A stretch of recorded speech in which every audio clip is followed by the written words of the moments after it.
Love this podcast? Support this show through the Acast supporter feature. It's up to you how much you give, and there's no regular commitment. Just hit the link in the show description to support now. Explaining football to the friend who's just there for the nachos? Hard. Tailgating from home like a pro with snacks and drinks everyone will love? An easy win. And with Instacart helping deliver the snack time MVPs to your door, you're ready for the game in as fast as 30 minutes. So you never miss a play or lose your seat on the couch or have to go head-to-head for the last chicken wing. Shop game day faves on Instacart and enjoy $0 delivery fees on your first 3 grocery orders. Offer valid for a limited time. Other fees and terms apply. My dad works in B2B marketing. He came by my school for career day and said he was a big ROAS man. Then he told everyone how much he loved calculating his return on ad spend. My friends still laugh at me to this day. Not everyone gets B2B, but with LinkedIn, you'll be able to reach people who do. Get a $100 credit on your next ad campaign. Go to linkedin.com/results to claim your credit. That's linkedin.com/results. Terms and conditions apply. LinkedIn, the place to be, to be. Hey, I'm Ryan Reynolds. At Mint Mobile, we like to do the opposite of what Big Wireless does. They charge you a lot. We charge you a little. So naturally, when they announced they'd be raising their prices due to inflation, we decided to deflate our prices due to not hating you. That's right. We're cutting the price of Mint Unlimited from $30 a month to just $15 a month. Give it a try at mintmobile.com/switch. $45 upfront payment equivalent to $15 per month. New customers on first 3-month plan only. Taxes and fees extra. Speed slower above 40 gigabytes. See details.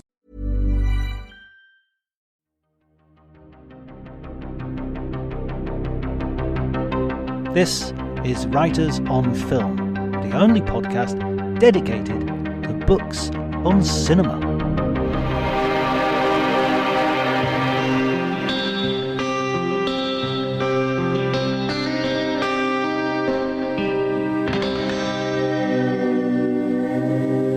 Hello everybody and welcome to Writers on Film. My name is John Bleasdale. I'm a writer and film critic, and today I am delighted to be talking to Graham Skipper, who is the author of a new book, Godzilla, the official guide to the King of the Monsters. This is a book which has been commissioned by Toho, the company behind Godzilla, originally founded in 1932. It has produced a whole series of movies, including the Godzilla movies.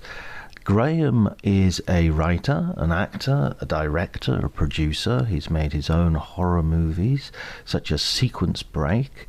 He's written a book of essays for Fangoria and my favourite horror book. He has also appeared in The Reanimator, the musical, as Herbert West himself for Stuart Gordon, the late lamented Stuart Gordon. And he's written an amazing book. I mean, there's no one more qualified than Graham to write upon this subject. And this is a beautiful book, got loads of great photographs in it, and it gives you a film-by-film guide to a genre which is really loved by many. And if you haven't dipped into it, if you haven't ever watched a Godzilla movie, then this book's kind of a really good way of starting, because it will definitely give you a way in to what is a fascinating and entertaining genre. If you enjoy the episode, please remember to like and subscribe and do all those things I ask you to do. Should I stop asking you to do it? Is it a bit boring for me to, I was thinking the other day when I was listening back to an episode that maybe I repeat myself too much. Maybe I've become a little bit too formulaic in saying certain things. So let me know if you think I should shake it up a little bit and be a little bit looser. It's just a way of trying not to say too much, I guess. If you have a sort of script in your head, you can just ride that without having to worry too much about actually having to think about what you're saying. But that doesn't necessarily make for the most compelling listening experience. So yeah, let me know about that. That'd be interesting. Any feedback you have would be interesting. We're heading towards our 100th episode now, so always looking towards shaking things up and making it more enjoyable. On another little bit of personal news before we get to our conversation with Graham, I'm setting up and developing a new podcast which is going to be about Italian cinema, and will hopefully offer you a kind of guided tour of the worlds of Italian cinema, and I'm going to look at everything from giallo to spaghetti western to neorealism to silent movies, white telephone films, the whole gamma, the whole range of Italian cinema. So that should be coming out in the next few weeks. It's in the process of development at the moment, approaching guests, recording episodes and everything. So that's something I hope that you will be interested in too. Before any of that, enjoy the conversation.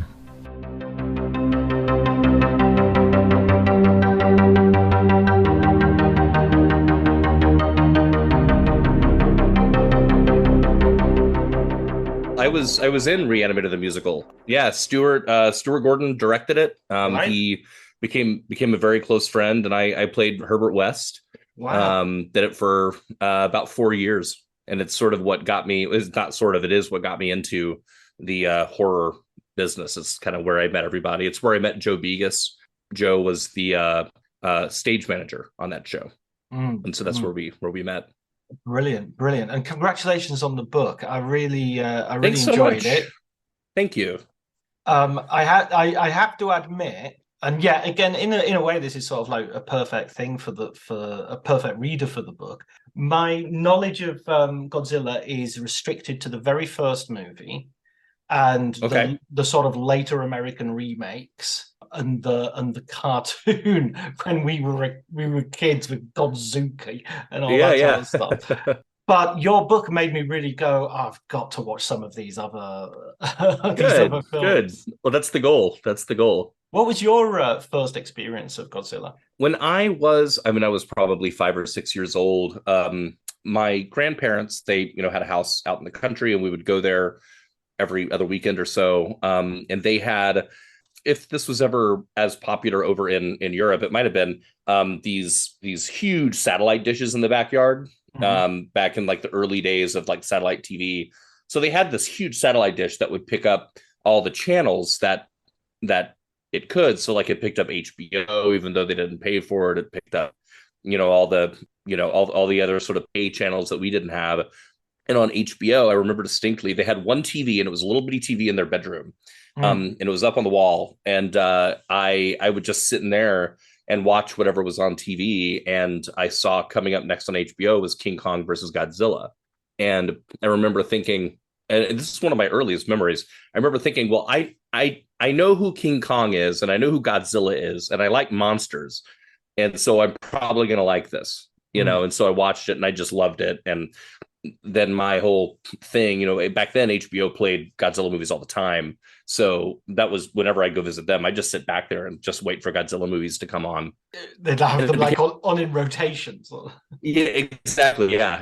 Just, you kind of knew the time of day on. It was a blast. I loved it from the very beginning, and I loved all the toys. And like I said, I've always been a monster kid. And so it was really just, I don't know, it was just kind of like a perfect mixture of things for me, because I was also a scaredy cat, and they weren't that scary. I liked monsters, but I was afraid also. So like Frankenstein and the Wolfman and stuff like that stuff scared me a little too much. But Godzilla, it was fun, but it was still a monster. So I think that's kind of why I fell in love with it.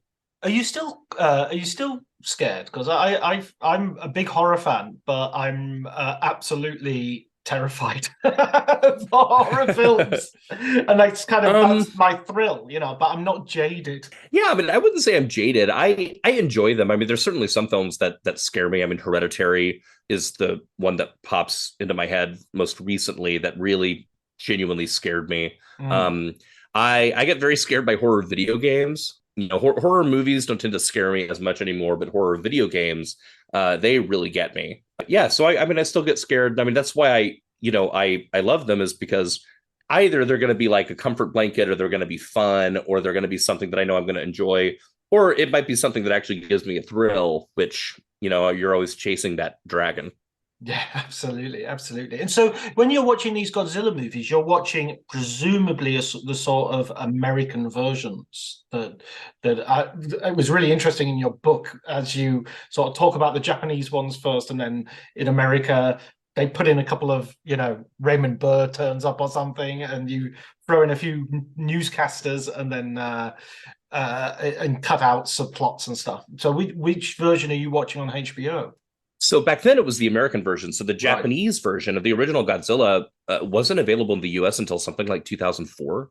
Wow. It was way, way, way later that anybody in America was able to see that. Now I'm sure, in Europe or something, if I had been an astute film kid, and had gone to Germany or something, I could have found the original one. But yeah, but it none of those were available really until the 2000s, and a lot of them weren't available easily until like the Criterion set that came out. Like I hadn't seen the original Japanese version of King Kong versus Godzilla until the Criterion set came out when I watched it, and I vastly prefer the original. I mean, I have a great affinity for the American version, but it's just so interesting to me to watch the original versions of these films and see what were changed, what things were changed, and try to understand why. Like with the original Gojira, I mean, the idea of adding Raymond Burr is essentially to, one, give an American voice, and two, to sort of provide like context and narrative, like narrative description for what they thought was going to be a stupid American audience. Well, they're not going to know what's going on, so we got to tell them. And then there's also this added layer of like American kind of machoism of like, we're going to kill this monster.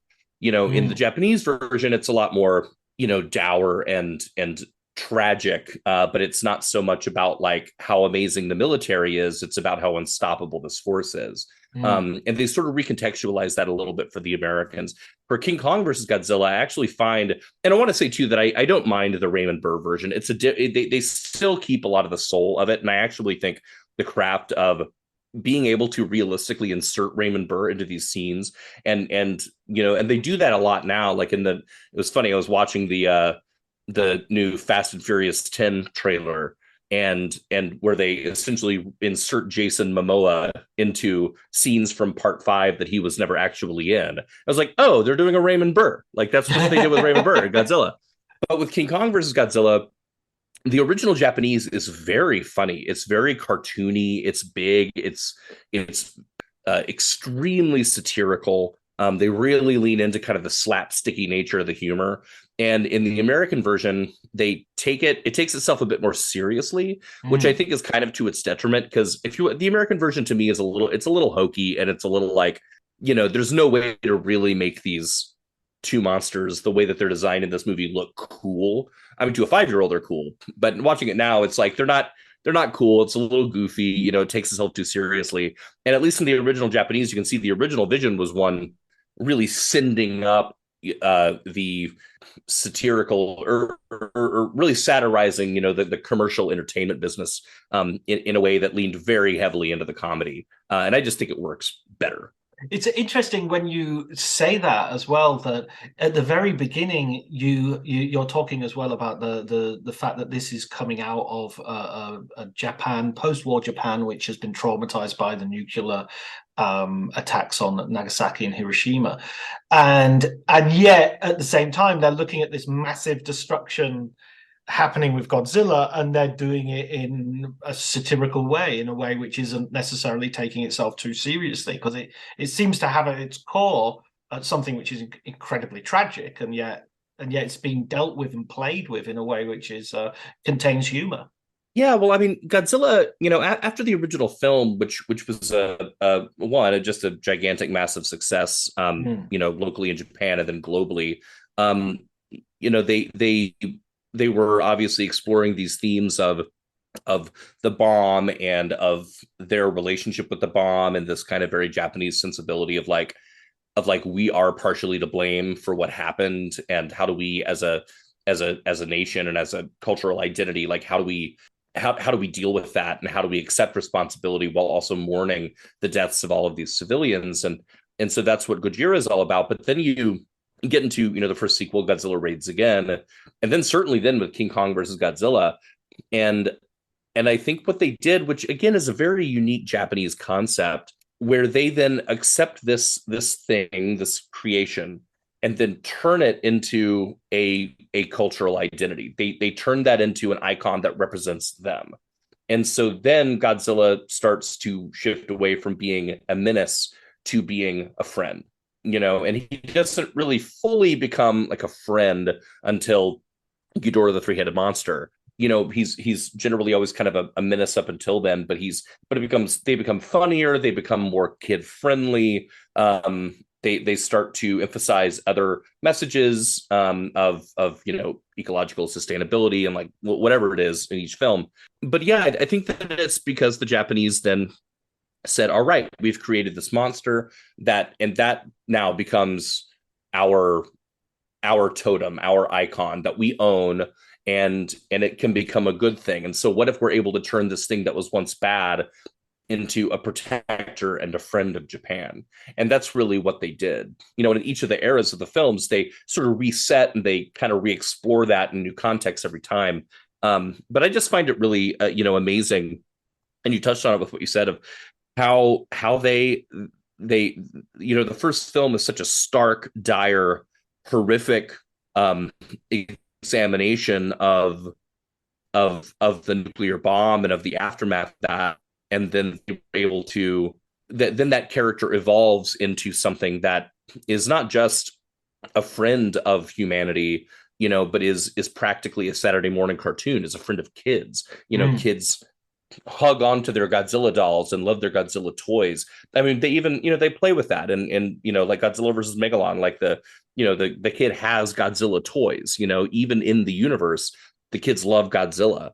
And so I think it's about, this is a way oversimplification, but it's like turning lemonade, out of lemons, right? It's you take something bad and you turn it into something good. And I think that's what Godzilla represented for a lot of people. I mean, I guess it's sort of something that happens quite generally with horror as well, isn't it?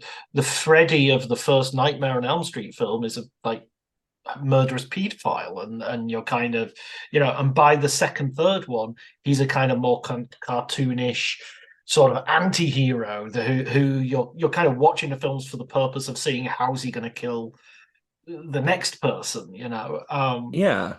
So you kind of have to, you can't just keep hating on someone if that's the reason you're going to the cinema to see them. You've got to you need to root for them. And I think like examples like Freddy and Jason, obviously they're a little bit different because they're still the antagonists, but even then you look at like, in like Friday the 13th Part 6, which is essentially an out and out like comedy, it's a send-up of Universal movies.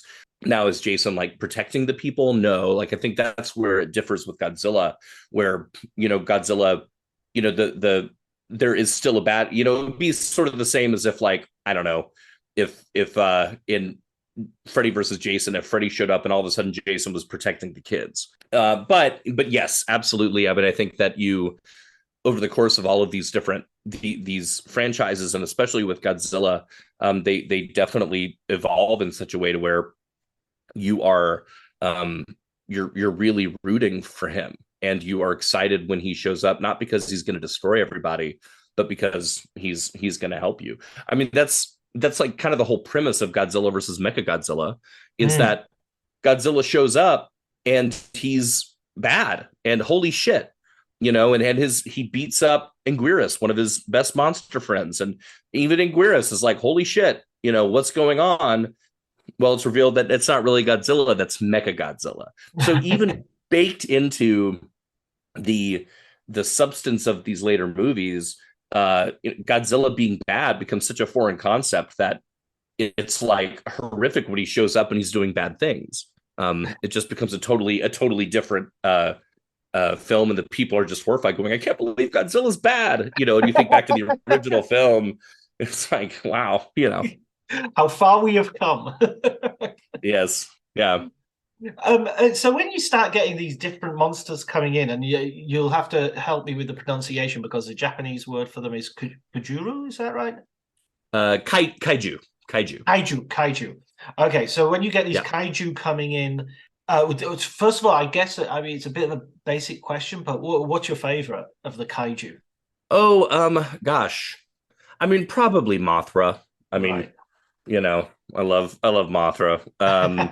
Mothra is, the Earth Mother. Mothra is always a good character, even from the beginning. I probably Mothra. I mean, I love all of them. I love Ghidorah. Ghidorah is just always scary. And I love a good, Ghidorah really is like the sort of epitome of what of a villain for Godzilla. It's the true match. Yeah, I mean, I love all of them. It's interesting because a lot of these kaiju that come in, they already had their own franchises. So Right, like Mothra in had the its wake own of movie. Mothra had her own movie. Rodan had her own series. The Rodan series is actually very good, very scary. Ghidorah, I don't believe did.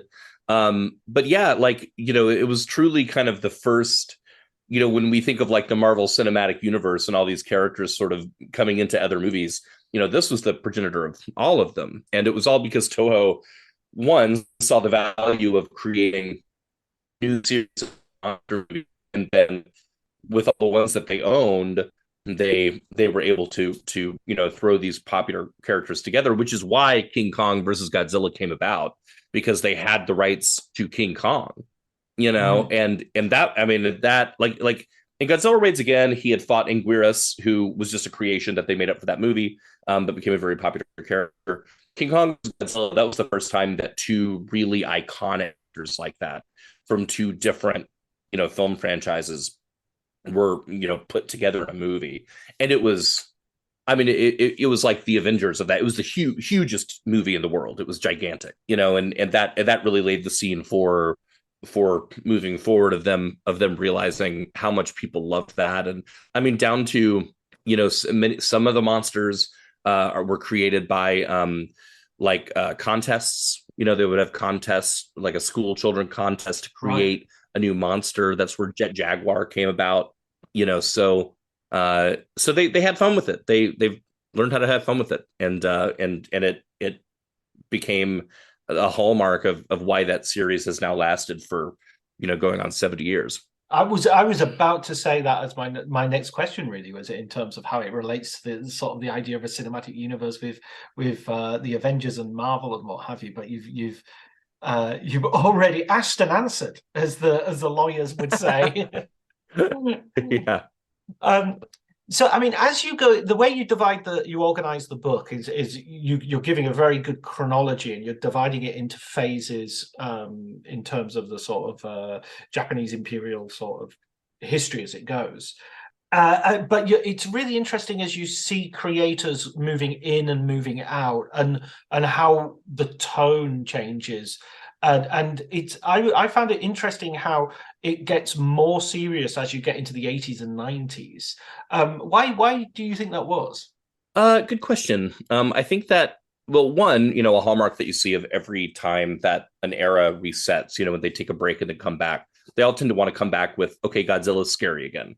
Right. Let's go back to that. And we see that in, when you think the like kind of any remake of any of these big horror franchises or any reboots, they tend to say, okay, we're gonna ignore everything except for the original one. It's like what they did with the Texas Chainsaw Massacre recently, right? With the Friday the 13th remake, which I actually think is quite good. That's what they do. They just ignore everything else and then go back to the original one. Alien did that. And I think that's kind of necessary because, as you continue to try to, you just get so muddy with trying to rehash all the stuff, and there's nowhere for it to go. If they just continued what was happening in the Showa era, there would be nowhere for the franchise to go except getting sillier and sillier. I think in the 80s also, horror films, they went one of two ways. They were all very violent, which you see in these, that's the Heisei era, is the 80s and the 80s and 90s. Those movies are very violent. We see Godzilla bleed. We see a lot more gore and violence in those movies. But also, I think that in general, the threats that they were talking about were just kind of more immediately present. Right. Like the threat of nuclear war was right there. The Cold War, it was thick with that fear. With the Showa era, for the most part, it was, the whole thing was, it was a look back at what had happened. but then there's like an optimistic moving forward. The Heisei era, which I like quite a bit, that's my personal favorite era.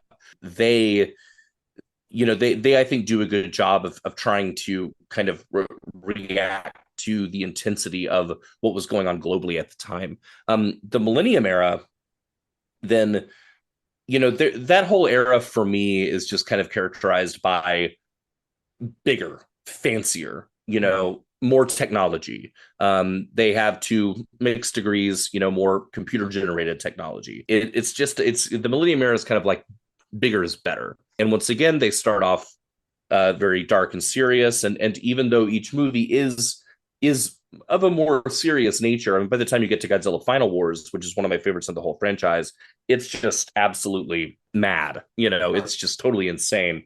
But I mean, you have something like like Godzilla, Mothra, and King Ghidorah, Giant Monsters All Out Attack, which is arguably like the scariest one. Since it makes that one makes Godzilla scary again. It's essentially it's not essentially, it's Godzilla possessed by the spirits of the dead that died in the Pacific Theater during World War II.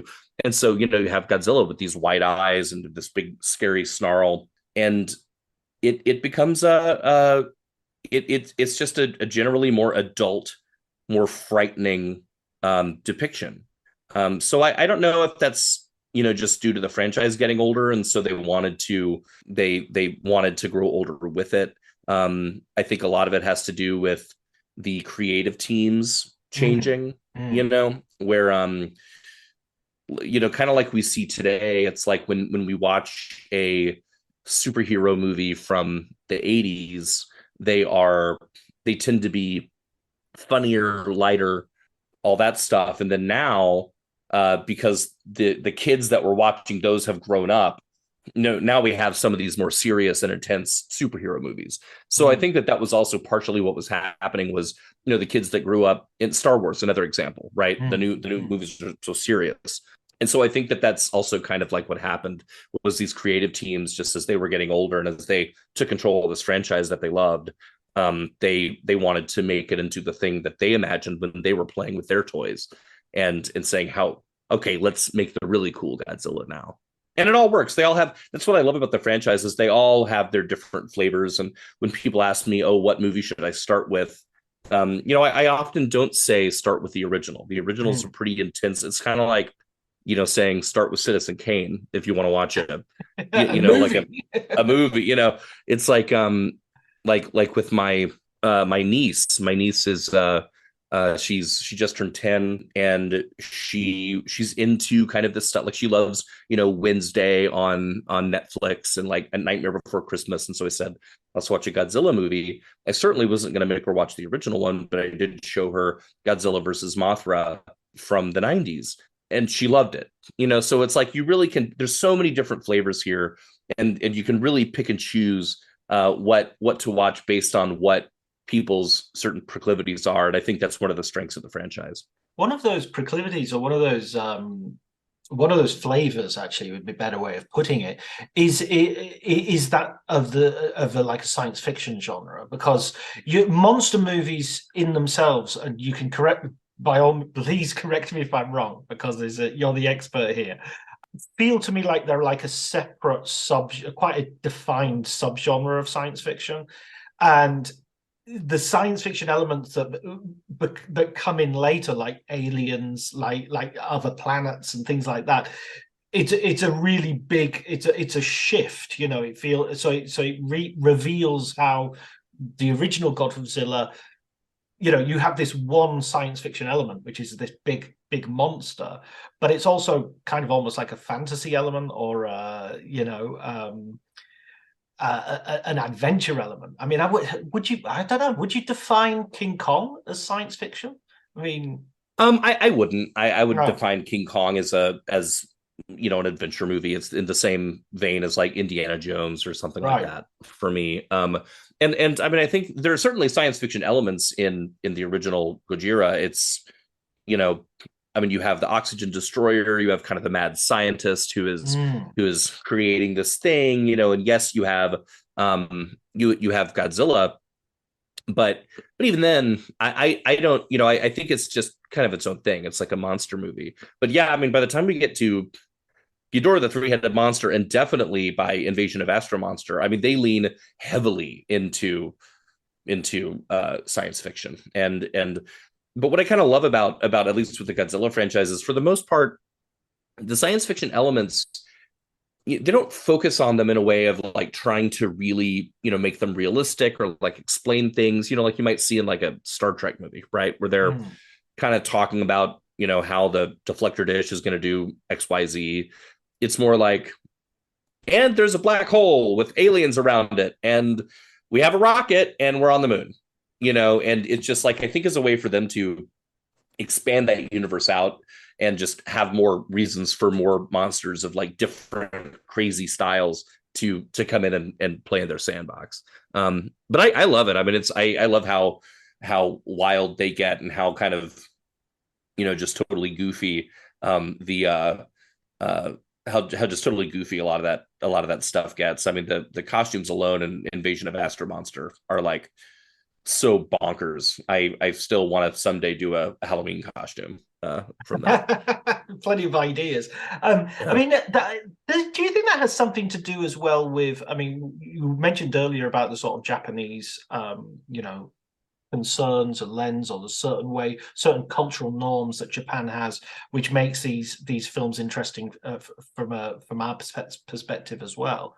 Do you think that's also sort of like how story is handled? That they're not going to the same screenwriting classes that people in the West or in America or Hollywood are, and so they don't play by the same rules necessarily, and they're sort of like, okay, here's a bunch of aliens, and we're not going to, as you say, Star Trek it or fit it into some other template. Yeah, that's interesting, and that's a good point. I mean, I think that I think you're definitely correct, is that they, especially back then, I mean, they took a lot of inspiration from Western movies. They took I mean, the kind of the whole inspiration for the original Gojira was like Roger Corman films. They saw these big monster movies with like stop motion animation. It was Beast from 20,000 Fathoms was the movie that especially inspired them to make Godzilla in the first place. But so they took a lot of inspiration from that. But then I think just culturally in Japan, and I am being very broad here, and I am by no means an expert on Japanese culture. And there's a whole lot more layers and a whole lot more complexity to it, obviously, than what, I might say. But I think culturally, like even just, having visited Japan, when you turn on the TV, the stuff you're watching is, to our eyes, just completely chaotic and bonkers, and you've got picture in picture of people's faces watching this thing, and then like explosions, and then it'll suddenly change a scene completely and not have anything to do with what happened before. So I think just like from an entertainment standpoint, they just have a greater the word is patience for that sort of thing. I think they more readily and willingly accept things that might not be totally logical, whereas an American audience might kind of go, cross their arms and be like, well, that doesn't make sense. A planet can't revolve around a black hole. Whereas Japanese audiences are like, sure, whatever, show me the monsters, and just like fall into it more easily. So I think that's definitely a thing that would be an interesting kind of study to do about Japanese sensibilities regarding entertainment from that perspective. Yeah, that would be interesting. I think, yeah, it's funny because it's kind of happening at the moment with Netflix and Hey, I'm Ryan Reynolds. Recently, I asked Mint Mobile's legal team if big wireless companies are allowed to raise prices due to inflation. They said yes. And then when I asked if raising prices technically violates those onerous 2-year contracts, they said, "What the f*** are you talking about, you insane Hollywood ass?" So to recap, we're cutting the price of Mint Unlimited from $30 a month to just $15 a month. Give it a try at mintmobile.com/switch. $45 upfront payment equivalent to $15 per month. New customers on first 3-month plan only. Taxes and fees extra. Speed slower above 40 gigabytes. See details. This episode is brought to you by Progressive Insurance. Do you ever think about switching insurance companies to see if you could save some cash? Progressive makes it easy to see if you could save when you bundle your home and auto policies. Try it at Progressive.com. Progressive Casualty Insurance Company and Affiliates. Potential savings will vary, not available in all states. A lot more availability of Japanese and of course Korean and just international culture, or even something like I'm a huge fan of Beat Takeshi Kitano's work, and then you realize made these brilliant gangster Yakuza movies, such as Violent Cop was one, and Fireworks was another, and yet in Japan he's famous as a comedian and for being the game show guy who did Takeshi's Castle, and it's just like it's like how do those two things fit together? How does that it's just unbelievable. But at the same time, I mean, what would be the equivalent? It would be like having like Montel Williams make Martin Scorsese movies or something. Sure. Well, I mean, I think we see that, though, right? It's like we see the transition of Jim Carrey from being a silly, rubber-faced comedian to doing like The Truman Show, or doing, these what was the movie about like the movie theater that was really serious, or Eternal Sunshine of the Spotless Mind, stuff like that. Bill Murray also, so we see that happening, or even like in the horror world, like Wolf Creek. Oh, I'm blanking on his name right now, but the gentleman that plays the bad guy in that, he's famous for being a big comedian in Australia. He's like a very famous funny man in Australia, and all we know him from is Wolf Creek, where he's this completely sinister and evil, scary character. So I think that happens kind of in every culture, but maybe the Japanese are a little bit more willing to, and again, this is a big overgeneralization, but maybe the Japanese are a little bit more willing to accept that more quickly than American audiences are, where American audiences are always they tend to be, they're pretty judgy, they go into something and they're like, Robin Williams in a serious role. Well, we'll see about that, and then we give them all the awards. But I don't know. That's interesting. It's, Japan is such an amazing place, and have you ever been to Japan? No, I haven't. No, it's definitely on my bucket list though. It's an incredible place. I had the opportunity to go a number of years ago, and it just really is amazing to see, to step into a world that is 100% different from what you've ever known. It's mostly like, if I go to Europe, right, I still like, I've been to Berlin a number of times, right, and even though I don't speak German, I walk around. I know what a hot dog stand is. I can walk into a convenience store and I know what soda to get, and I can fudge my way through and people speak English, if I need help, and stuff like that. In Japan, it's just, you have none of that. I mean, you'll look at a vending machine and not know if something's a coffee or a beer or some weird milk soda that you've never heard of before, and nobody speaks English, and you're just kind of like figuring it out, and it's so exhilarating and exciting. And I think that sense about Japanese culture, where they are true unique to themselves, just shapes their entertainment and their cinema in a way that is just endlessly fascinating to me. Yeah, absolutely. I totally agree with that. I think that's a really interesting point, because we tend to talk about globalization, or we used to. We don't seem to talk about it anymore, but we used to talk about globalization as being, everywhere is becoming the same. But it's such an oversimplification and generalization, because you go to different places, it's like, nope, this isn't the same. This is totally different. And so when you come to like the American later remakes, when you come to people like Emmerich, I guess being the first major one.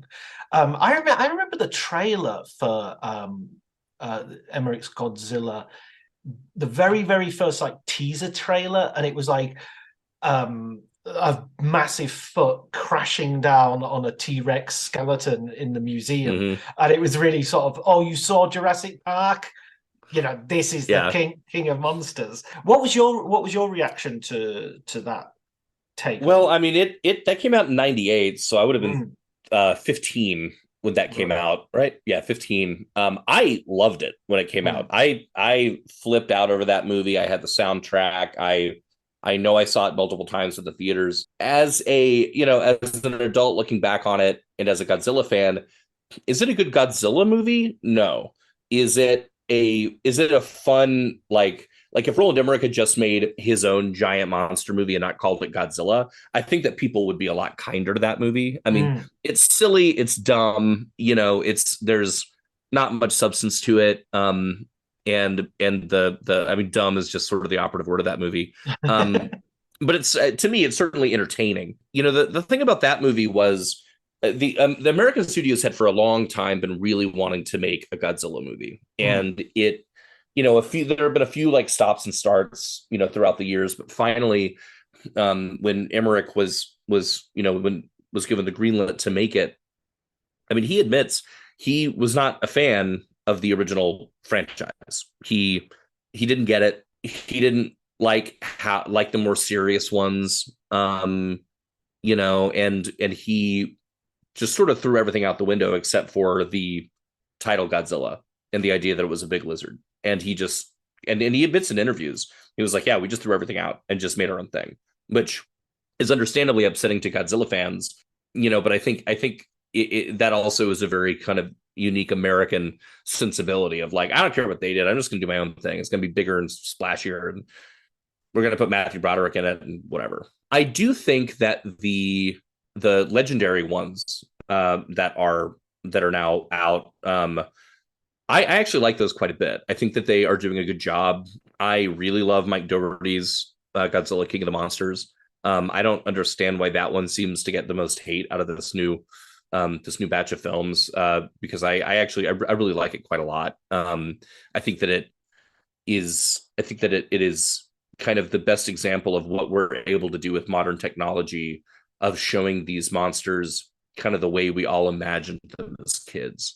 When you watch Godzilla versus Mothra, what you're seeing, is not like a photorealistic, whatever, but what you're imagining when you're, I'm holding up like Godzilla. I have Godzilla toys everywhere, but it's like when you play with these toys, what you're imagining in your head is something so much more incredible and grand and everything. And I think that he really managed to capture that with that movie, and then same with like Godzilla versus Kong, they leaned into, we are making a big monster brawl. And I think they did a great job at it. I love the reinvention of Mechagodzilla.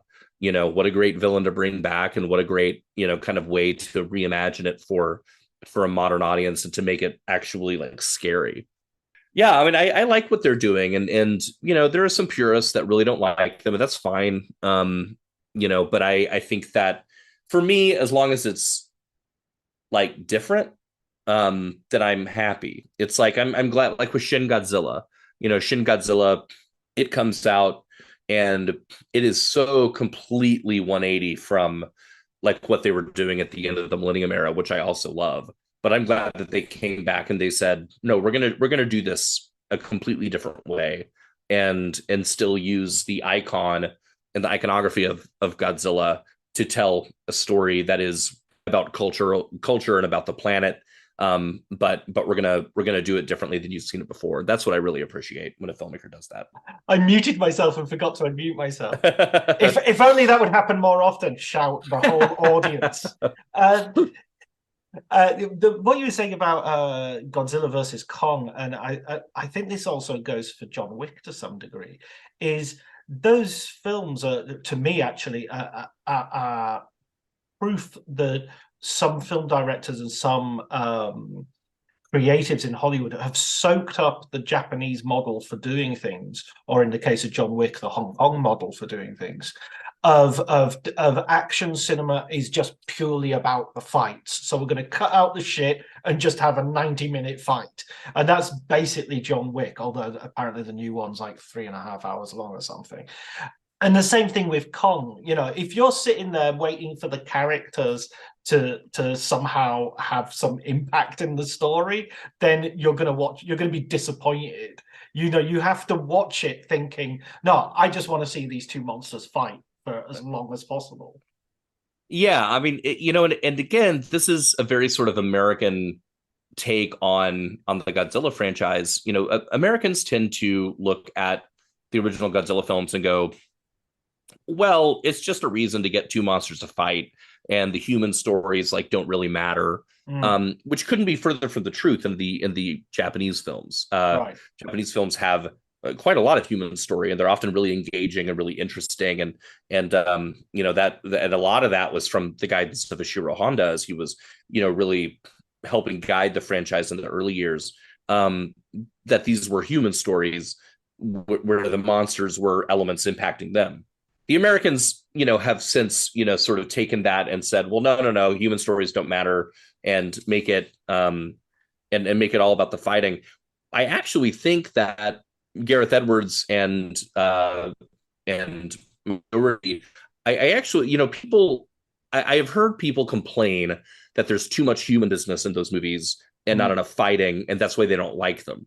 I feel the opposite way, where I like the human stuff, and I like that it is what frames the fighting and why we care about the fighting. With Godzilla versus Kong, though, I am a huge fan of what they did and what you reference of saying, yep, we are going to give you want to see them fight, they're going to fight. This is we are not going to be making any like really big statements about anything. We're going to show you two giant monsters and then eventually three giant monsters fighting, and it's going to be fucking badass. And that's what it was, and it was great. I saw it 3 times in the theater. It was like, and even if I wasn't a Godzilla fan, I would have seen it that way anyway, because it's just fun. And that's again, a great thing about this franchise is that, look, if you want like intense and intelligent social commentary, it's got you. If you want just a fun afternoon out at the movies, seeing some silly nonsense, it's got you. It's a flavor for everyone. Back to the flavor. This ice cream Godzilla. Yes, which I Lord knows they have, I'm sure, done many Godzilla flavors of ice cream. Absolutely.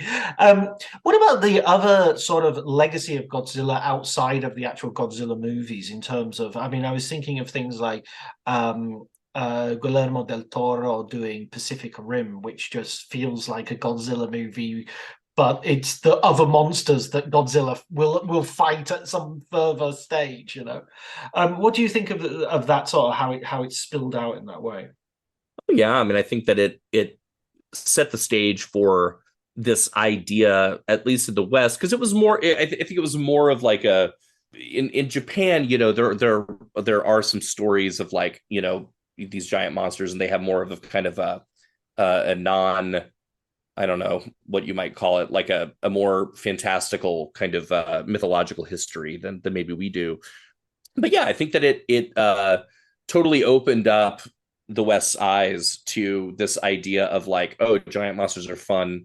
Godzilla has such an enduring history that sure, like filmmakers like Del Toro, saying I want to do Pacific Rim. This is, it's a no-brainer. Or you look at like Stuart Gordon with Robot Jocks, right? Like same sort of thing, those are mechas, but that again is a Japanese manga creation. So we have adopted in the same way as the Japanese kind of adopted the Western back in the 50s, when like Kurosawa was making Seven Samurai and stuff like that, have in turn then adopted so many of these Japanese tropes and Japanese ideas because they're awesome. They're fun. Who doesn't like a giant mecha? Power Rangers, were such a huge cultural thing in the 90s for all of us. Ultraman, Voltron, and then that, like I recently, I don't know if this was big over in Europe. Did you all have to show Silverhawks? Yeah, we definitely had a bunch of these anime shows that have come through, and I'm in Italy at the moment, and they're huge fans of things like Captain Harlock and Cat's Eyes, and all of that stuff that's basically their sort of 4 o'clock to 6 o'clock viewing in when terrestrial television used to be a thing.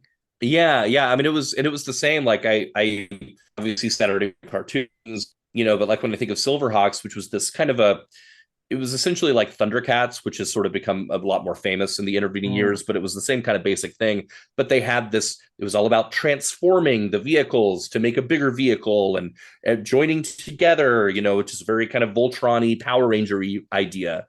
And all that stuff is influenced by the Japanese. And again, it's like, when you ask why do I think that happened? I just think it's because it's cool. It's it's fun. It's good entertainment. And it leans into this like non-realistic, we don't have to explain it. We don't have to explain how the Megazord, worked in Power Rangers. We just have to accept that it did because it was cool.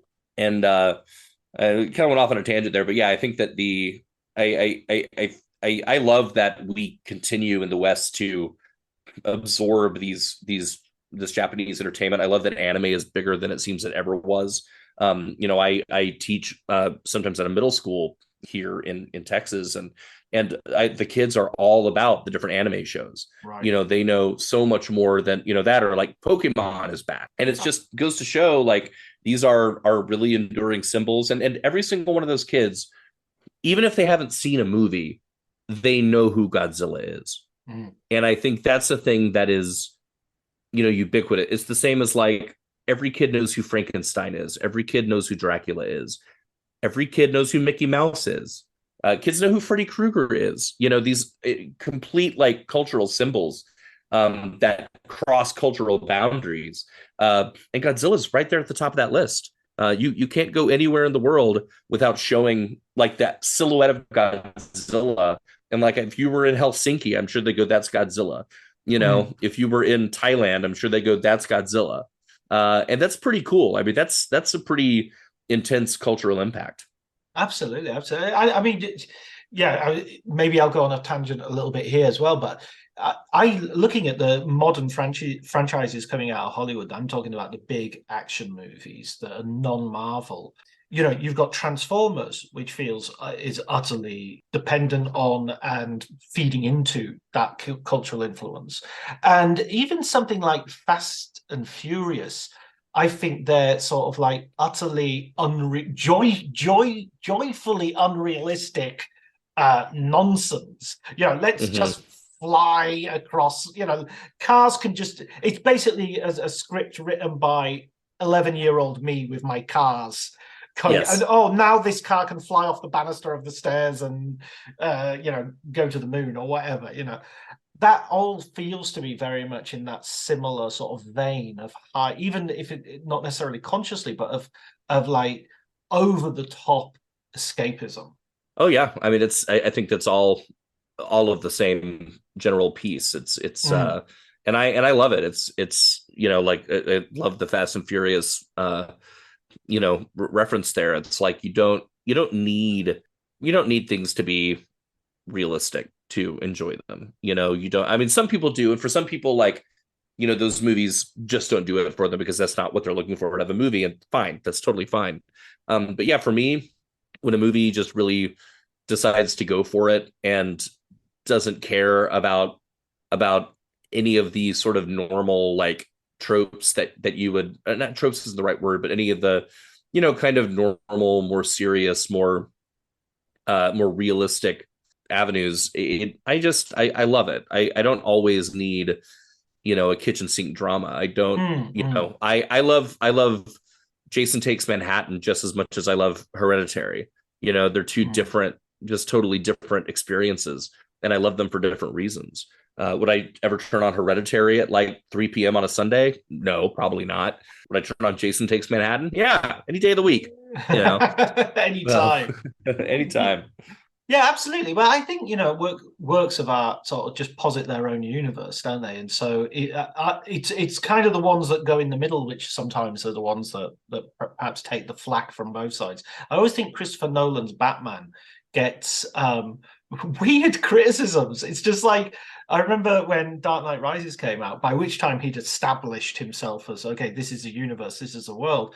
And I'm a huge fan of them. I love them all. And I was just baffled by people criticizing them because of like, but the length of time it would have taken for him to drop the nuclear bomb and then return. And it's just like, it's Batman. Didn't you see the bit where he was wearing a bat costume and flying? Yeah, it feels like such an unfun way to me to watch a movie. Right. Or like the people with The Last Jedi that complained, well, how could they drop bombs down in space? That doesn't make sense. Or why, Why would she do the light year thing to smash the ship into the other ship? Why wouldn't they do that all the time? And it's like, oh my God, everybody calm down. Just like, it's about space wizards. Like, enjoy it. You know, exactly. It was a cool moment. It moved the plot forward. Like, you know, it was emotional. Like, we don't need to explain everything away. And I think that that's really yeah, I don't know. Like I said, I just think that's an unfun way to watch a movie. So that always, to me, I just steer away from that. I utterly agree. I remember there being an argument about one of the Fast and Furious films, which I enjoy. I mean, I'm not a massive fan, a huge fan or anything like that, but I've watched several and I've enjoyed them. And there was one where there's a huge runway, that there's a chase scene and it's all taking place on a runway. And I think there was even an article in the newspaper about how long is this runway? And it's just like, but surely the film itself knows that. It's not like they've sat and watched it in the editing suite and gone, you know what? I think we might be running out of runway. They've gone, it doesn't matter. It doesn't matter. Just keep it going. And it's you know, as I say, if it was just a little bit too long, then that might be a problem. But the fact that it's like 3 times as long as the runway could possibly be, that means it's fine. You know? Yeah, it's like when you see these YouTube videos of like 30 plot holes in Fast and Furious 7. And it's like, these aren't plot holes. These are, you know, it's not like they were like, oops, forgot to include that. It's like, no, it's like they don't care. We're not supposed to care about that stuff. Exactly. It's silly. People are silly. Yeah, I think, I mean, consistency. I mean, Thelma Schumacher said it when she was editing Goodfellas. You know, she said some takes are the best takes for the performance and everything, but there'll be a continuity error. There'll be like, he's got the cigarette in the wrong hand, or the coffee cup is in the wrong position. But it's the best take in terms of the performance. And you just go, fuck it. You know, people are watching for the performance. They're not. If they're watching the coffee cup, we're screwed. You know, 100%. That's definitely a thing. I mean, I was really concerned about that when I was directing my first movie, Sequence Break. You know, we'd have some moments that would be exactly that. He'd turn the doorknob with the wrong hand, or the water in the glass was of a different level. But pretty quickly you just start going, but people are invested in the emotion and in the moment. You know, that famous scene in Star Wars where, you know, the stormtrooper hits his head on the door. It's like a lesser filmmaker, you know, would have said, we've got to find a take where he doesn't hit his head, as opposed to going, no, this is when they're the most urgent. This is the better take, you know, so we don't, you know, whatever, who cares about that guy? Yeah, it's I think you're 100% right. Brilliant. I love being 100% right. Listen, Graham, actually, just before I give you the last question, how has Godzilla informed your own filmmaking? Because you're an actor, you're a director. What's the connection there? Wow, good question. I think the two main things I would say is that, especially when you look at the original film, what it's shown me is that you can have you can make very profound and important statements through fantasy art. That you can have something, you know, that ostensibly is about, you know, a giant monster rising from the sea and attacking the city, that is also making an important statement about cultural history. At the same time, it also shows me the importance of having fun in a movie. And that, you know, when I think about what are the movies I like to go back to over and over again, they're fun. You know, I want to have fun, and they can be serious fun. You know, the original Gojira it's a serious movie, but it's fun. You know, there is that element of, you know, that nebulous term fun. What does that mean? You know, but it's still entertaining while also being something serious. And so I you know, and at the same time, then I look at, you know, later Showa era stuff that's just totally bonkers and ridiculous, and I go, this is also totally valid. You know, so like in the scripts that I write and in the stuff that I try to do, you know, it varies between being, you know, very intense and serious to being just like totally silly and wild. And I love that and everything in between. And so I think just the Godzilla franchise shows me the importance of having fun with your filmmaking, and also not being afraid to make real statements with your fantasy art. Amazing. And the final question that I ask everyone is to recommend a film book, a book that you've read yourself, for our listeners. Yeah, interesting. A film book. Well, obviously, I recommend my own book, Godzilla, the official guide to the Kingdom of Monsters. Not allowed. Not allowed. That's the whole podcast is a recommendation of your book. I know. I really love. Let's see. I love If Chins Could Kill: Confessions of a B-Movie Actor. It's Bruce Campbell's book. That was a really big inspiration for me. I love that book a lot. There's also another book that is written by Gunnar Hansen about the making of the Texas Chainsaw Massacre, and it is called. I'm trying to get my brain to remember. Texas Chainsaw Confidential. There it is. Thank you very much. Yes, that book, fabulous, really fabulous. And then the last one that I'll recommend that is a real personal favorite of mine. Is called The Dark Fantastic, and it's a biography of Clive Barker. Really wonderful book. Clive Barker is maybe the biggest influence on me artistically, just in general. I'm a huge Clive Barker fan. And this book, The Dark Fantastic, is a really special book. And even if you're not necessarily a Barker fan or you don't know his work, it's just it's a great book about artistic expression and about the artistic experience. So highly recommended. Wow, those are some great recommendations. The Gunnar Hansen one I finished like a few weeks ago. Oh, really? Yeah. It's great, isn't it? It's so good. It's so good. And I was in Texas in June last year, and I went to all of the different you went to them? That's the great. Locations, and it was really a lot of fun. Did you eat at the restaurant? No, I went in and had a drink at the original house that they've sort of moved. Yeah, I went and had a drink and took the photograph. And it's still kind of creepy. It still creeps you out a little bit. It's a little weird. I went there. It was during Fantastic Fest a number of years ago, and me and my friend Matt Mercer went out there, and it was fun. We walked in, and we could see it was the house from the outside, but we walked in, and there was like nothing there about Texas Chainsaw Massacre, which is very weird to us. It's just a bunch of like old people eating lunch. And we asked the lady at the front, like sort of desk or whatever, is this the Texas Chainsaw house? And she was like, she rolled her eyes and said, all right, let me go get Tina for you or something. She comes back with this like 18-year-old like goth girl that works there that clearly is the one person that knows everything about it. She's like, okay, let me show you. Come on. This is where Leatherface steps out. Let's go. This is where she jumps out the window. This is where Grandpa was. And then of course we had to sit in the dining room, which is the dining room from the movie. And we had some barbecue, and it was great. It was great. Well, now they've definitely. There's a lot of memorabilia. Have they done it up more? Yeah. That's good. It's a proper place, and they've got models and stuff. And I mean, it's still a working restaurant and a bar, and the people sitting there were just locals having a drink. And I'm there, and they were like, "Do you want to take a photograph?" It's like, yes, I'm there on my own. So it's like, well, I'm sure they can see us coming from a mile away. We're all wearing like a black horror T-shirt. It's like, oh, one of those. Okay. Exactly.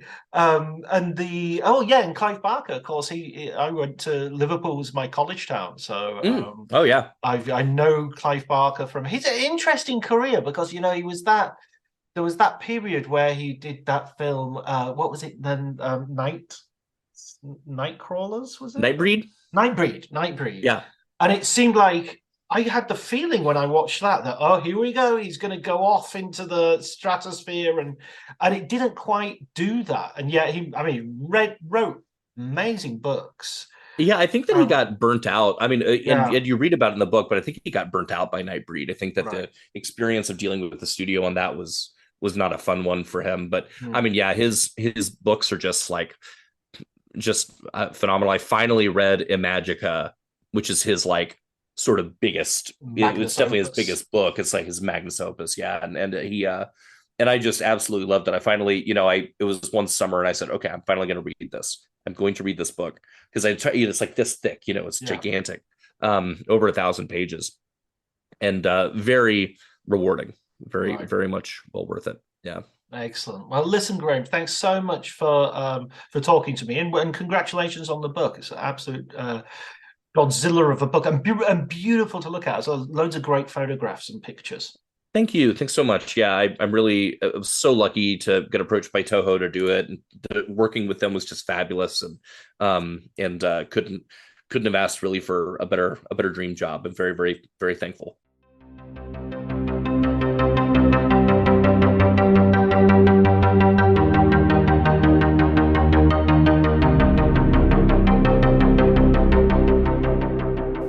So that was Graham and I talking. We had a wonderful conversation, a wonderful time talking to him. I certainly, as you can tell from the conversation, learned a lot.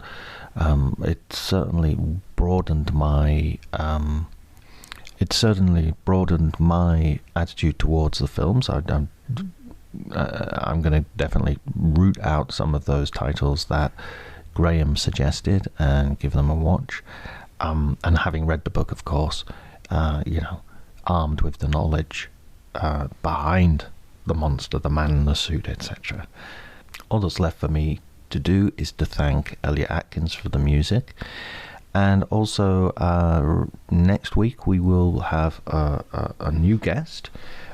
He is going to be Stuart Clowens, and he has written a book, Crooked But Never Common, The Films of Preston Sturges. What an amazing topic, and it is a really good book. I've already read it and recorded the episode, so I can tell you it's going to be a really fun episode. I hope you enjoy it. But until then, take care.